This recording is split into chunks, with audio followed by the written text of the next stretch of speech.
New videos every day.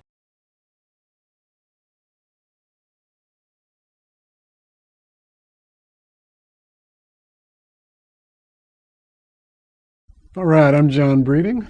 It's Thursday, January 29th in Austin, Texas, and I've been asked to do another little video on the issue of control. Specific aspects of that. So let me just say a few words. This one starts by looking at yourself. You know? One of my favorite parenting educators, I'm one of them, is Naomi Aldort. Her website is naomialdort.com. This is one of her books, Raising Our Children, Raising Ourselves. But on her website, she's got this great little article. It's just a 3-page article, called To Tame or to Trust. And I use it in all my classes because that question, to tame or to trust, is one of the most useful ones in life in looking at your relationship with yourself and especially with other people, and especially then with children.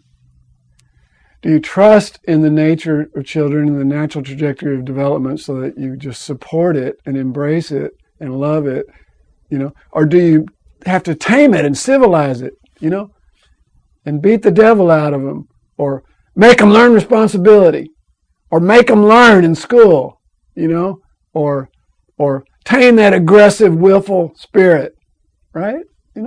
Or do you trust that we're inherently responsible and we just need to give opportunities at the proper level and encouragement, Or do you trust that we're naturally inclined toward loving and affection when our needs are met, Or do you trust that children love to learn? The hard part is stamping that desire out of them by making them do things they don't want to do all the time and imposing this strict curriculum on them that doesn't follow their natural interests. Over and over again, to tame or to trust. If you trust, you don't have to control somebody. Control is not a bad thing. I mean, when my daughter learned to drive, I wanted her to control that car. I wanted to learn exactly how it worked and how to control those mechanisms. Or else she'd be dead, or somebody else would be dead, right? But when it comes to relating to people, control is really problematic. And also to yourself, to a large extent, when it comes to allowing the body to function, allowing the emotions to express, allowing the spirit to move you, right? To tame or to trust. One teacher of mine said that control is the master addiction for us all, We want to assert control and be able to point ourselves in the direction of our intentions, which is really more about cooperating with the flows and recognizing what they are. But the letting go of that which we don't control, and especially respecting other people's autonomy. Any effort in relationship to other people that does not support, at a fundamental level, their autonomy, their self-determination is problematic. And any actions could be evaluated from that point of view.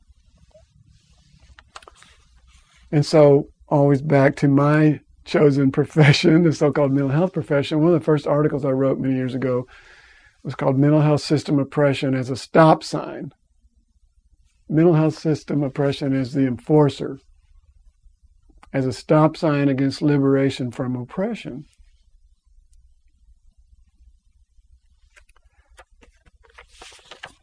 The idea is pretty simple, that mental health system oppression, or what I nowadays call psychiatric oppression, just for simpler language, is exactly about control. I was reminded of Thomas Zass again the other day when I read The Prozac Conspiracy, which is a great novel written by this guy David Seymour. I made a little donation to mindfreedom.org and got this as a token of appreciation. And it turned out to be a great novel that he wrote about this boy that, got hammered by psychiatry because he was real spirited and challenging, and he got psychiatrized and ended up dead from suicide after taking Prozac, which is pretty common dynamic. That part's fiction, but the other part of the book is facts, looking at the history of litigation against Eli Lilly and that kind of thing. But at the end of it, he lays out Thomas Zott's summary statement manifesto, which I'm sure you can find on Tom's website, tomzots.com. But remember the basic points. Mental illness is a metaphor. The word disease denotes a demonstrable biological process, a confirmable physical or chemical abnormality. Mental illness is a metaphor. It's about behavior. And so-called mental illness is diagnosed not by identifying a brain disease, but by judging behavior. And then it's propagandized that that's a brain disease, and that's what justifies the next steps, right? If we recognize that mental illness is a metaphor for disapproved thoughts, feelings, and behaviors, we are compelled to recognize as well that the primary function of psychiatry is to control thought, mood, and behavior.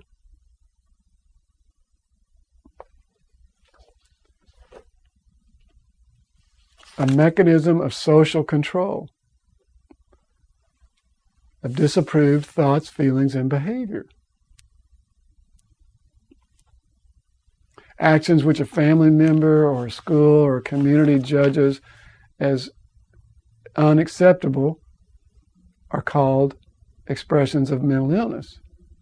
Because then, especially when those quote-unquote unacceptable behaviors are not illegal, they're just undesirable, then you can still crack the hammer down without having to bring in a court of law. You can assert control on somebody who has not broken a law. You can incarcerate them against their will in a mental hospital. You can force them to take a drug.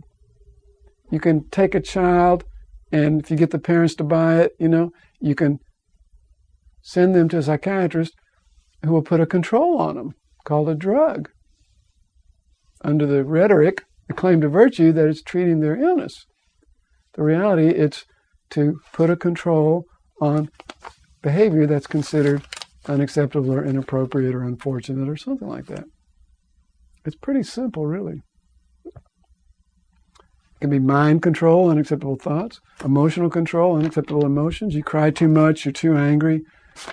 Well, how many kids are drugged because they're too angry? Give me a break. Mental health system oppression, psychiatric oppression, is also a stop sign against liberation from oppression in the sense that it's a distraction against real thinking and real action and real concerted effort relative to issues of social justice and economic justice.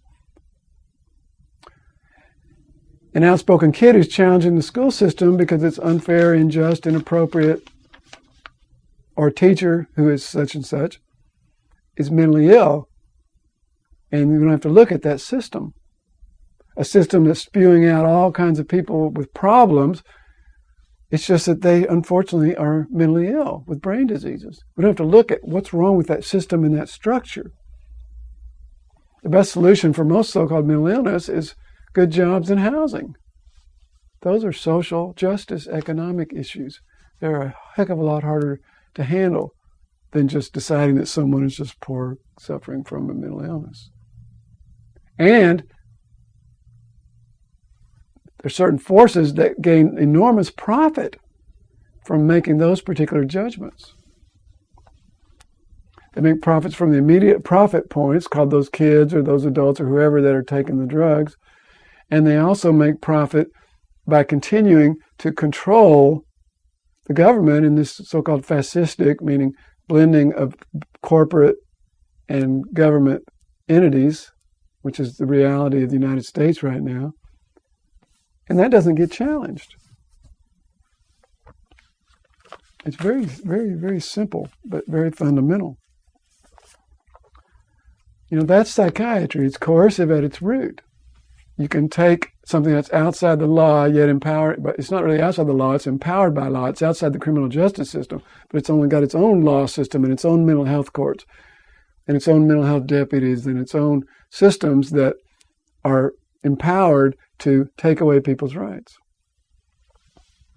And then it's got a whole huge economic propaganda system called mass marketing and advertising and constant noise that leads people to believe that maybe they have these mental illnesses or children have these mental illnesses and need these medicines, which are really just toxic drugs that are repackaged and formulated as if they're medicines. It's all about control. And regrettably, it's not only biological psychiatry and institutional psychiatry as a state system. It's also my profession, psychology. And applied psychology is basically about control too. I mean, what is behavioral psychology? The system through which most of the schools are designed. Check out JohnTaylorGatto.com. Behaviorism is a technology for control, rewards and punishments to control people's behavior. It's beneath any kind of freedom and dignity. Same thing with applied psychology in terms of marketing, controlling people to get them to buy products they don't really need. The ultimate effective control is to literally get inside somebody's body and alter their nervous system so that they're not able to function autonomously and freely, make them addicted and sedate, intoxicate, and disable various aspects of their brain and nervous system functioning. And that's what psychiatric drugs do. It's the ultimate disabling and control. That's why we've got such huge disability rates, which I've talked about in other videos.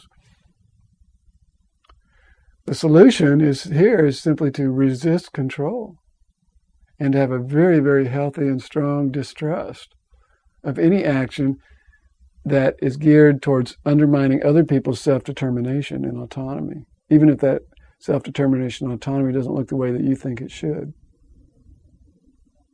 That's the criterion. And by that criterion, most action taken by the so-called mental health profession, and definitely by psychiatry, is disrespectful and counterproductive towards autonomy and self-determination. And just by that fact alone, it ought to be allowed to die on the vine. By the fact of overt violation of civil rights and informed consent, they should be charged and held accountable for criminal activity. That's it for today. There are over 350 videos on our channel, and I doubt you've seen them all. And the topics range from weight loss, nutrition, sexual health, all the way to psychology and mind control, and anywhere in between. And I think if you check them out, you're going to find some really interesting stuff.